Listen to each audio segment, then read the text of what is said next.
This video is brought to you by the No Fear community. Kari Hakola is a former Senior Vice President of the Tieto Corporation and also one of the contributors to the No Fear book. Welcome. Thank you. What can you tell us about your personal background? I'm old-time IT guy, so I worked for 40 years in IT business in different roles. And most of the time in kind of dual role as IT service business leader and management consultant. And now I'm already retired from IT service business, but I'm continuing the management consulting practice. How did you get to know Pekka Viljakainen and how did you get to be involved in the No Fear project? I worked with Pekka in Tieto Corporation for about 10 years, so as colleagues, and then Pekka was my boss. So we had a common business challenge. So Tieto was on the way of its international growth, and we had the severe real challenges in growing outside Nordic region, combining the different local businesses into one international business and pushing it to the high value added services. So we had a common fight, so to say, and kind of long-term cooperation. As person, Pekka and I are total opposites. So Pekka is a market maker and very action-oriented youngster. I'm the systematic, analytical execution guy and the old guy. So we are total opposites, so kind of good basis for diverse teams. What's attracted you to the No Fear project? It was a long discussion between Pekka and I on and actually I started to communicate to Pekka that if you really think that you know something, try to write it down. It's so easy to talk, but it's far harder to write it. And then Pekka had this dream of having the book, and then this was just the right moment to do it. So it was quite long history, but now was the right moment. One of the points No Fear makes is that leaders should be in the front lines of the company. But haven't good leaders always been at the front lines? How has that changed? Yeah, they have. So in a sense, it's nothing new. But maybe now especially in large organizations, there is a special issues. One is that again we are in the phase where the change drivers come from outside, from emerging market, from consumer behavior changes, from very rapid product and service life cycle changes and so on, coming from outside. So the organizations have got to have the outside-in attitude.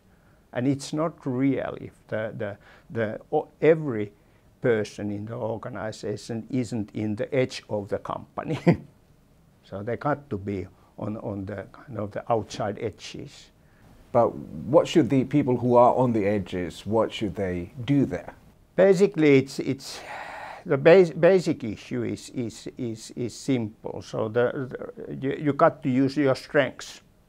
Whatever is your formal position in the organization, when you are in the edges, you got to use your strengths. Somebody is good in market making, somebody is good in deal making, somebody is a good product picker, somebody is a good trust person for customers and suppliers. So actually it's quite easy to choose the role, but the higher you go on the organization, the hard thing is that you got to be on business issues, on business domains, which are the most challenging for the organization. And that's the hard thing, because then you are, in reality, you are out of your comfort zone.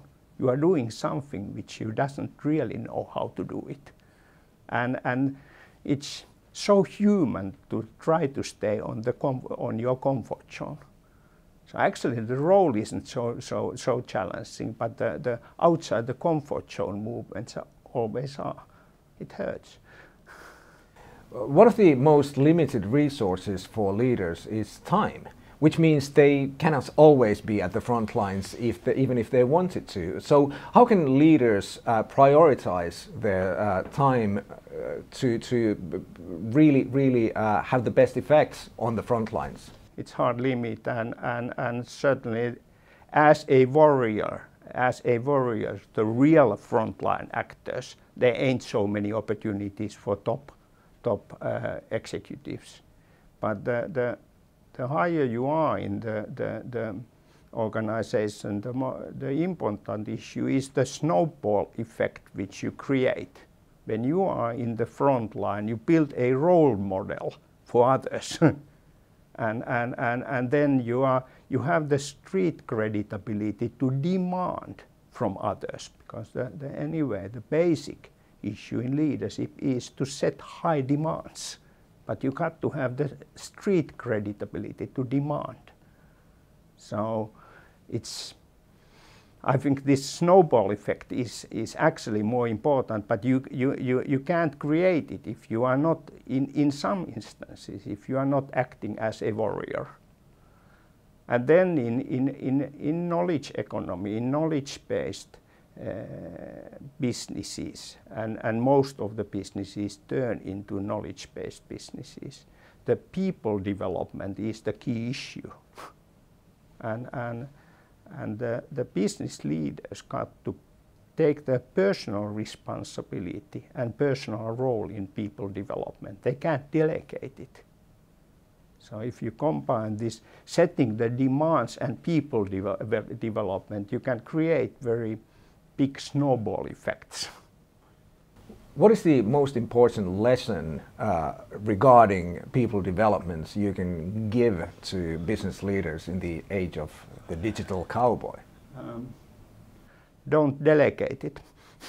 You got to participate, and my experience is that it's a little bit challenging for most of the business leaders, because they are more secure on hard business facts, on hard business facts related issues. But when it comes to the people development, they feel a little bit unsecure on going into the profound skills and behaviors development and how to make it happen with the people. But my experience is that it can't be delegated. If top management delegates, the middle management delegates, and so on, then nobody really does it. No Fear is not only a book, it's also a community globally, online mostly. What kind of hopes do you have for this community?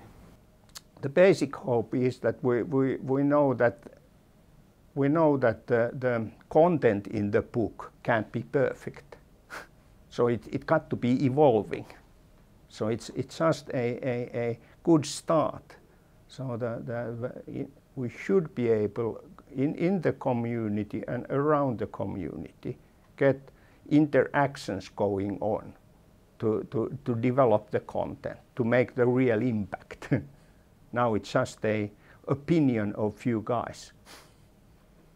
And now for the people following the community, I have a wish.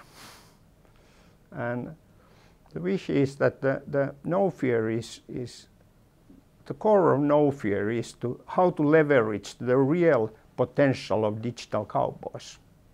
And the argument is that it's very much based on the leadership. So if you have experiences, and experiences means good and bad experiences, please share them. Share them in the way, lessons to be learned way. So what you have learned and what you think is valid for others. You said you're an old-time IT guy. What is the most important thing you can learn from digital cowboys, and what is the most important thing you can teach them? I think as Matti Alahuhta said in his interview, that born global is very important. Born global and very rapidly moving. So the speed, what really has changed in this world is the speed. and they are born in global world. They are born in far more rapid world than I have been. And then the first habit which each of us should adopt from there is the ways of communication. It's the way to communicate, ways to communicate, the tools used for communication, they have changed. And I think each of us got to a certain extent adapt those communication ways. But also the other way around, you have several decades more experience than they have. What is the most important lesson you can give them? Old-timers always say that profound changes take time. So you got to have the consistency, you got to have the basic understanding that it doesn't happen overnight. So I think it's good to be very action-oriented. It's good to demand changes rapidly, but at the same time you got to be realistic. It takes some time. Thank you very much. Thank you.